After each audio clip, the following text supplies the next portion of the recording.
बिस्मिल्लाहिर्रहमानिर्रहीम। अस्सलाम वालेकुम स्टूडेंट्स। जी, मास स्टोरेज सिस्टम का चैप्टर हम पढ़ रहे थे।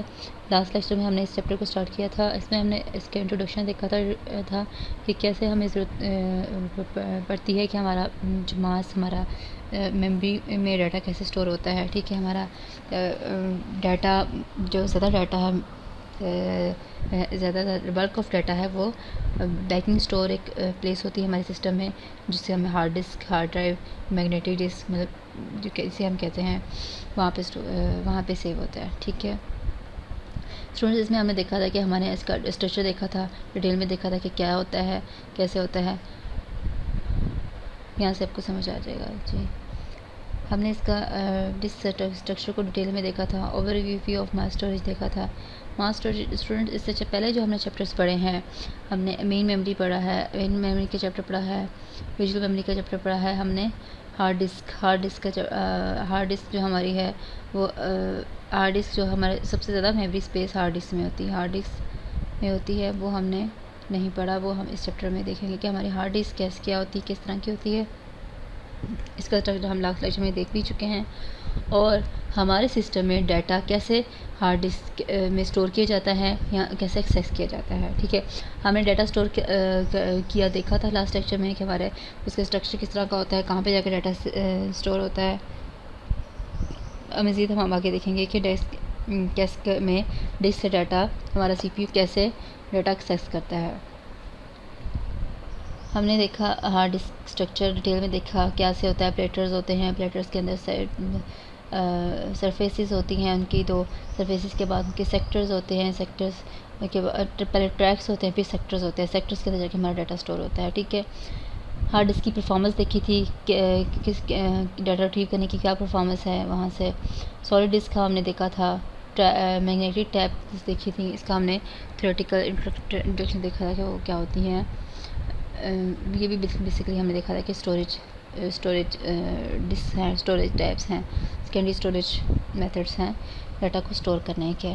ठीक है, आज हम स्टूडेंट्स, हमारा मेन टॉपिक है डिस्क स्केजलिंग। डिस्क स्केजलिंग में हमारे पास बहुत सारे एल्गोरिथम्स हैं। ठीक है, बहुत सारे एल्गोरिथम्स हैं जिनके थ्रू हम डिस्क की स्केजलिंग करके हमारा सिस्टम, हमारा CPU, हमारा ऑपरेटिंग सिस्टम डिस्क से डाटा रिट्रीव करता है। ठीक है, जैसे हम CPU को एक्सेस करने के लिए हमारे पास काफ़ी सारे एल्गोरिथम्स थे। CPU हमारे प्रोसेसेस को कैसे हैंडल करता है, बिल्कुल सिमिलरली इसी तरह हमारे हार्ड डिस्क कैसे यूज़र रिक्वेस्ट को या प्रोसेसेस रिक्वेस्ट को हैंडल करती है, वो हम इन एल्गोरिथम्स के थ्रू देखेंगे। वो scheduling algorithm, disk scheduling algorithms में बताया गया है डिफरेंट वेज इस चीज़ के। जी, डिस्क स्केजुलिंग।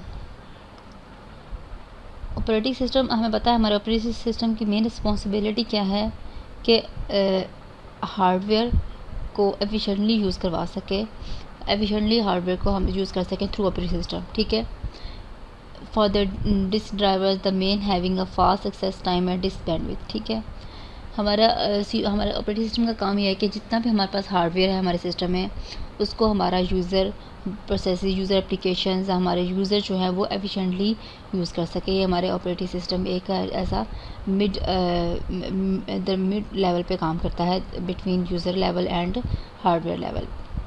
फाइन, अब स्केजलिंग एल्गोरिथम, अब ऑपरेटिंग सिस्टम हमारा इन स्केजलिंग डिस्केजलिंग एल्गोरिथम के थ्रू हमारे हार्ड डिस्क को एक्सेस करता है, हार्ड डिस्क में डाटा स्टोर करता है, रिट्रीव करता है। ठीक है, और इन डिस्क स्केजलिंग एल्गोरिथम का गोल क्या है? उनका गोल ये है कि minimize the seek time.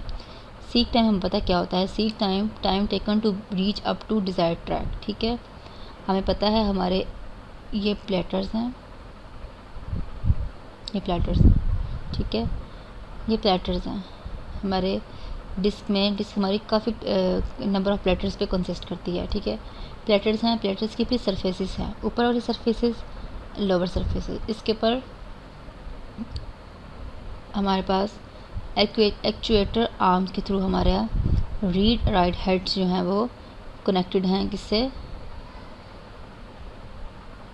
Platters के थ्रू। ठीक है, रीड राइट हेड यूँ प्लेटर्स के थ्रू होते हैं, ऊपर भी और नीचे भी, ऊपर सरफेस पे भी और नीचे लोअर सरफेस पे भी। ठीक है, हमारा जो सिस्टम है वो इस एक्चुएटर आर्म के थ्रू इस इन रीडर हेड्स को मूव करके प्लेटर्स पे डाटा रिट्रीव करता है। प्लेटर्स के ऊपर ट्रैक्स हैं, डिफरेंट ट्रैक्स हैं, ठीक है। ट्रैक्स के ऊपर डिफरेंट सेक्टर्स हैं, ये ट्रैक्स हैं, ठीक है। ट्रैक्स के ऊपर डिफरेंट सेक्टर्स हैं। हम क्लास लेक्चर में हम इसका डिटेल में देख चुके हैं। सेक्टर्स डिसाइड ट्रैक पे, फॉर एग्जाम्पल हम कहते हैं हमारा डाटा इस सेक्टर में पड़ा हुआ है, इनर मोस्ट सेक्टर में पड़ा हुआ है, ठीक है। इनर मोस्ट सेक्टर में हमारा पड़ा हुआ है डाटा, तो हमारा ये वाला रीड राइट हेड, ये बैक, हमें पता है ये बैक एंड फोर्थ मूव करता है, आगे पीछे मूव करता है, और डिस्क हमारी रोटेशनल मूवमेंट करती है, ये हमारी रोटेशनल मूवमेंट करती है, जबकि ये जस्ट आगे एंड पीछे मूव करते हैं हमारे रीड राइट हेड, ठीक है। रीड राइट हेड का डिज़ायर्ड ट्रैक जहाँ पे डाटा पड़ा हुआ है वहाँ पहुँचना, उसको वहाँ पे रीच करना, उसको हम कहते हैं सीक टाइम। डाटा को सीक करके डाटा को ढूंढना, जो टाइम डाटा को ढूंढने में लगता है डिस्क के ऊपर, उसे हम सीक टाइम कहते हैं। हम इसको यू ले सकते हैं, ठीक है। डाटा हमारा सेक्टर्स में स्टोर होता है, ठीक है। स्पेसिफिक सेक्टर तक जाके डाटा को रिट्रीव करना, पहले डाटा को फाइंड आउट करना, फिर इसको रिट्रीव करना, इसे हम सीक टाइम कहते हैं डिस्क का, ठीक है। और हमारे जो स्केजुलिंग एल्गोरिदम्स हैं, डिस्क स्केजुलिंग एल्गोरिदम, उनका मेन पर्पस क्या है, मेन गोल क्या है, मिनिमाइज द सीक टाइम, मतलब मिनिमम सीक टाइम से हम ज़्यादा से ज़्यादा डाटा हम जो हार्ड ड्राइव का है वो एक्सेस कर सकें। There are many sources of disk input output request, ठीक है। इनपुट आउटपुट रिक्वेस्ट जो है वो काफ़ी सारी होती हैं। OS रिक्वेस्ट भी हो सकती हैं, सिस्टम प्रोसेसेस की रिक्वेस्ट भी हो सकती हैं, यूज़र प्रोसेसेस की रिक्वेस्ट भी हो सकती हैं, ठीक है।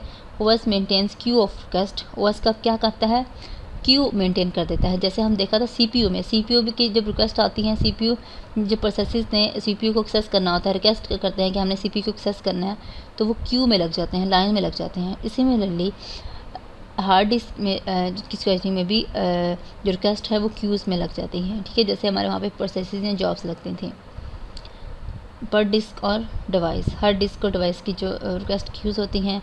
Ideal disc can immediately work on input output request, ठीक है। आइडियल डिस्क जो मतलब फारिग बैठी हुई है, ठीक है, यहाँ इसको कोई डिस्टेंस मूव करने की ज़रूरत नहीं है, वो क्या करेगी, फ़ौरन से वर्क करेगी इनपुट आउटपुट रिक्वेस्ट पे। Busy disk means work must wait, जो बिजी अगर बिजी डिस्क है उसको, तो हमें क्यू में जो हमारी रिक्वेस्ट होंगी उनको वेट करना पड़ेगा, ठीक है। हम कहते हैं कि हमारी डिस्क जो है वो, हमारा डाटा जो है वो इधर पड़ा हुआ है, मतलब हमारी डिस्क जो फ्री पड़ी हुई है उसको अभी तक कोई वर्क नहीं कर रही, इस तरह का कि डाटा को ट्रैक वगैरह इस तरह का नहीं कर रही। तो हम क्या कहते हैं कि अगर हमारे को रिक्वेस्ट है इनपुट आउटपुट, तो क्या करें, फ़ौरन वो इस रिक्वेस्ट को जो है वो ऑपरेट करेगी। सिमिलरली जैसे हमारा CPU जो है अगर फ्री होता है उसमें, तो फ़ौरन जो है वो रिक्वेस्ट को जो रिक्वेस्ट आती है उसको उसकी सर्विस करता है, सर्विस प्रोवाइड करता है। सिमिलरली हमारी डिस्क भी इस तरह अगर फ्री है तो जो इनपुट आउटपुट रिक्वेस्ट की पहले आएगी, पहले उसको सर्विस परफॉर्म करेगी, उसको सर्व करेगी।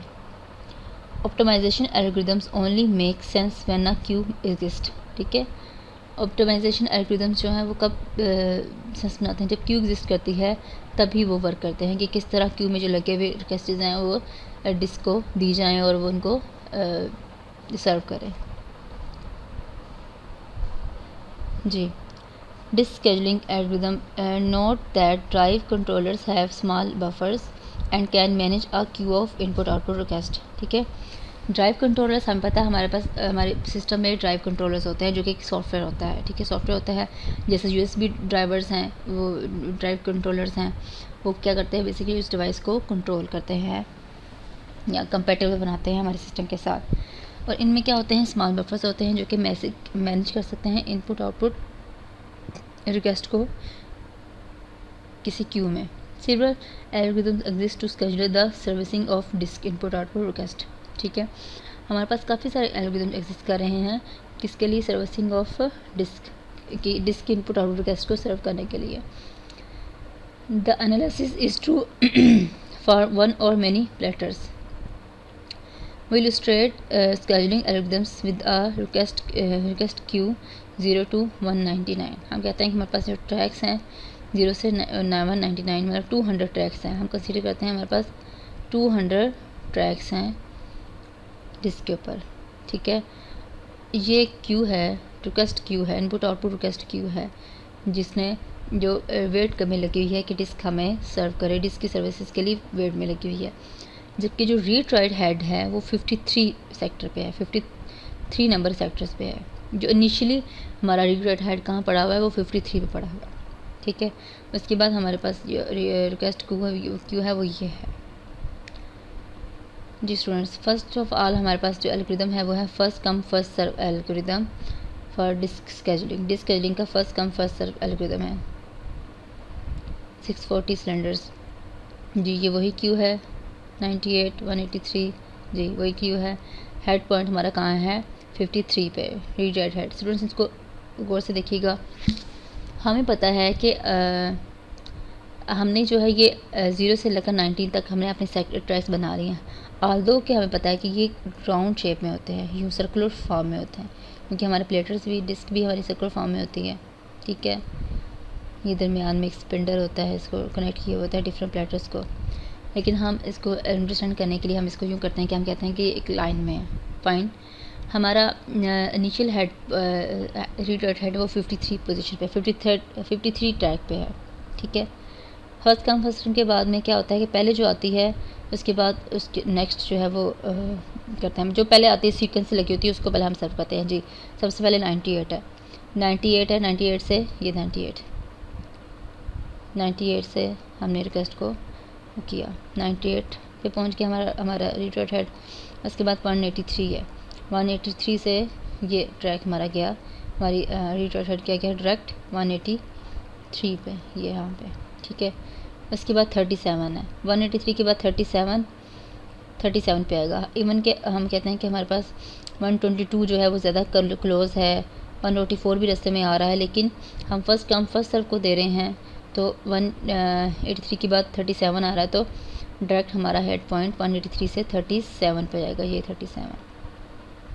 फाइन, उसके बाद 122 है, 122 अगेन बैक आएगा, ये 122 यहाँ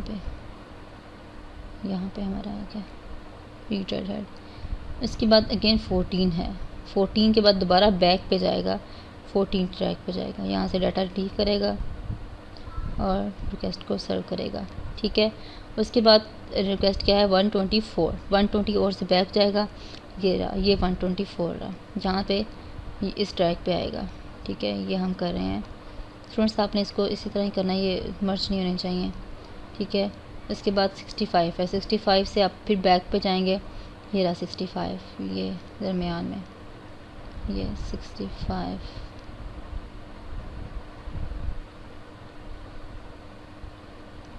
उसके बाद 65 से एंड वाले रिक्वेस्ट क्या है 67, ये। जी स्टूडेंट्स, अब हमने सीक टाइम निकालना है। सीक टाइम हम किस तरह निकालेंगे, 53 से 98 पे गया, 53 पे पहले है, ठीक है। 98 माइनस 53, ये 53 है स्टूडेंट्स, ये ध्यान कीजिएगा।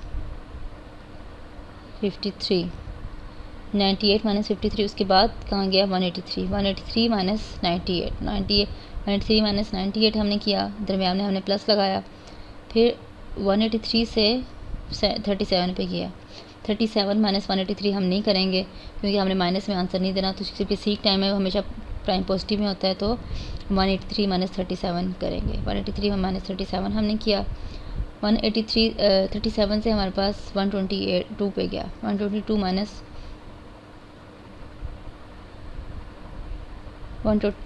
37, यहाँ पे 37 आएगा, 122 माइनस 37, यहाँ से कुछ जहाँ से जो उसने ट्रैवल किया है हमारे ट्रैक हेड ने, तो 122 माइनस 37 आएगा, ठीक है। ये भी मिस्टेक है मेरी। 122 के बाद 14 आया, 122 के बाद 14 आया, जी यहाँ पे एक और प्लस होता है, 122 के बाद माइनस 14,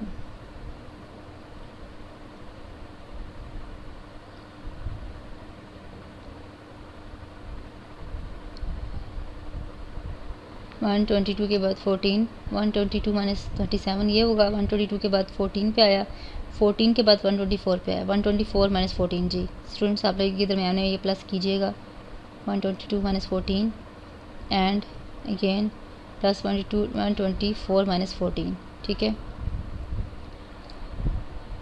124 माइनस 14, उसके बाद 124 से 65 पे गया, 124 माइनस 16 ये, ठीक है। उसके बाद 65 से 67 पे गया, 65 माइनस 67। जी इनको प्लस करेंगे और जो आंसर आएगा, इनको माइनस करेंगे पहले, ठीक है। माइनस करके ब्रैकेट्स में जो है इनको माइनस करके फिर इनको प्लस करेंगे, जो आंसर आएगा वो होगा हमारा seek time, total seek time. Students एक तो मेथड ये है हमारा पास सीक टाइम कैलकुलेट करने का। दूसरा मेथड हम ये भी कर सकते हैं कि हम डायरेक्ट जो है वो हमारा 53 से 183 तक, मतलब एक डायरेक्शन पे जो मूव कर रहा है हम 183 माइनस 53 डायरेक्ट करें, ठीक है। या हम यहाँ पे हम 183 माइनस 37 कर रहे थे, वो ठीक है, ठीक है। उसके बाद हमने 122 माइनस 37 किया, वो भी ठीक है, ठीक है। इसके बाद यहाँ पे हमने 122 माइनस 14 किया, वो भी ठीक है, ठीक है। उसके बाद 124 माइनस 14 किया, वो भी ठीक है, ठीक है। इस तरह करेंगे। उसके बाद हमने 65 पे गए, वो भी हम इस तरह ही होगा। हम इस तरह भी कर सकते हैं कि हम डायरेक्ट जो है वो जिधर में हम एक डायरेक्शन के बिल्कुल एंड तक जो है उन सबको एक ही दफ़ा उनमें करके 183 माइनस 53 करके उसको उनको ऐड कर ले, इस तरह भी कर सकते हैं स्टूडेंट्स, ठीक है। जी स्टूडेंट्स होप्स आपको ये एल्गोरिथम समझ आ गया होगा। लेकिन इसमें सबसे बड़ा प्रॉब्लम ये है कि first come first serve, first come मतलब इसमें ये इशू है कि हमारा ट्रैवलिंग टाइम ज़्यादा होता है, ठीक है। किसी न किसी हद तक हमारा ट्रैवल टाइम ज़्यादा होता है, ठीक है। और दूसरा मसला और दूसरी बात यह है कि यहाँ पे स्टारवेशन नहीं होती। स्टारवेशन का इशू ये रिजॉल्व हो जाता है, क्योंकि जो भी रिक्वेस्ट आई हैं वो जो है वो हर सीक्वेंसली हैंडल होंगी, ठीक है। स्टारवेशन का इशू स्टूडेंट्स नहीं आएगा। इसके अलावा लेकिन इसमें सीक टाइम किसी न किसी हद तक ज़्यादा आता है, क्योंकि जो हम नियरेस्ट को छोड़ के हम पहले जो रिक्वेस्ट होती है सीक्वेंस में हम पहले उसके पास जाते हैं, ठीक है। फॉर एग्जांपल 53 के बाद 65 67 भी फ्यूचर में रिक्वेस्ट है। हम 65 67 के डाटा को छोड़ के हम डायरेक्ट 98 पे आ रहे हैं। 98 के बाद दरमियान में हमारे पास 122 124 भी रिक्वेस्ट हैं, ठीक है। हम इनको छोड़ के हम डायरेक्ट 183 पे जा रहे हैं। फ़ाइन, मतलब एक ट्रैवलिंग पे एक टाइम पे हम सिर्फ वहीं पे जाएंगे जो सीक्वेंस पर रिक्वेस्ट आ रही है, फिर बाद में हमें वापस दोबारा उसकी तरफ आना पड़ेगा। लेकिन हम बाकी जो है उसको टाइम उसको नहीं कर रहे, क्या हम फीचर इन्फॉर्मेशन नहीं देख रहे कि ये सेक्टर्स को भी रिक्वेस्ट है तो हम पहले वहाँ चले जाएँ। जी नेक्स्ट स्टूडेंट्स है शॉर्टेस्ट सीक टाइम फर्स्ट। जी बिल्कुल ये वैसे ही है जैसे शॉर्टेस्ट जॉब फर्स्ट था,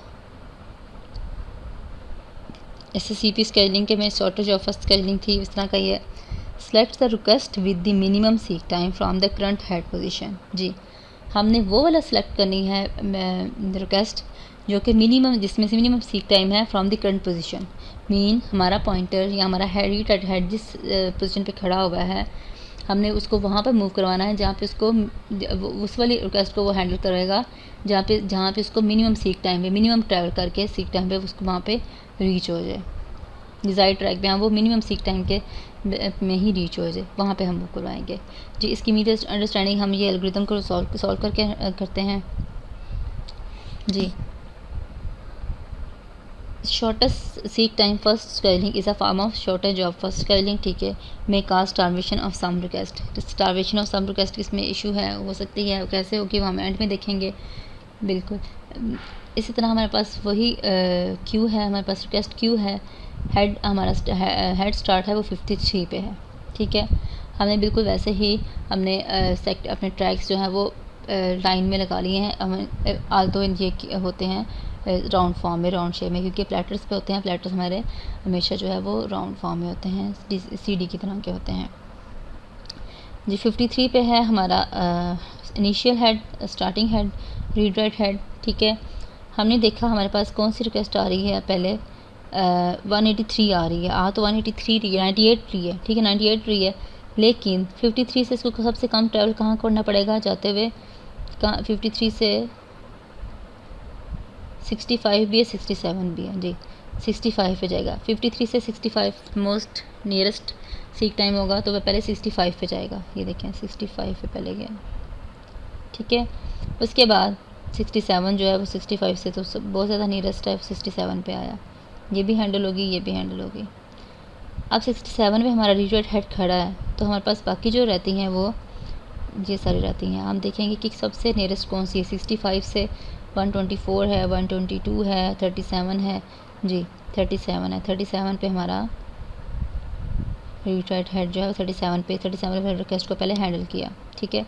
37 पे के ट्रैक पे गया, वहाँ पे से डाटा रीड किया, ठीक है, ड्राइव किया, सीपीयू को, हमारे सिस्टम को ने एक्सेस किया उस डाटे को।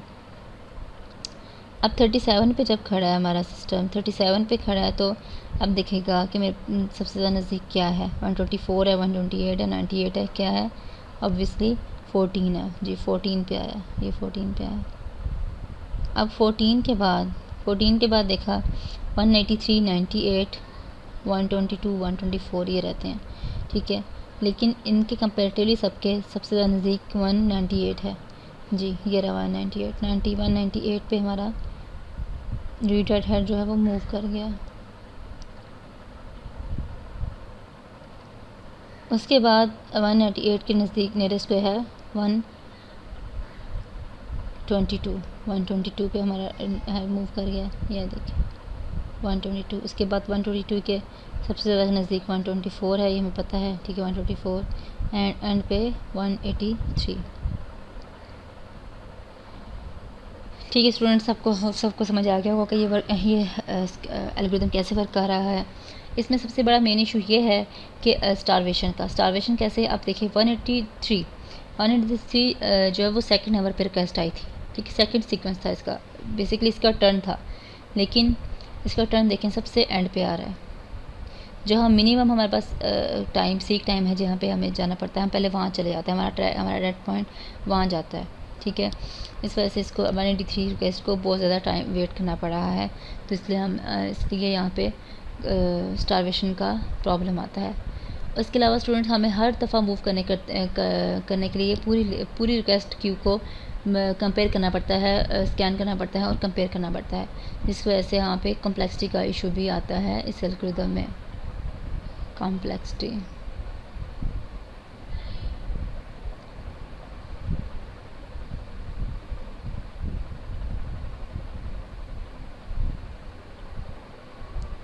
जी। सीक टाइम हम कैसे कैलकुलेट करेंगे, हमने सीक टाइम देख लेते हैं पहले कैसे कैलकुलेट किया।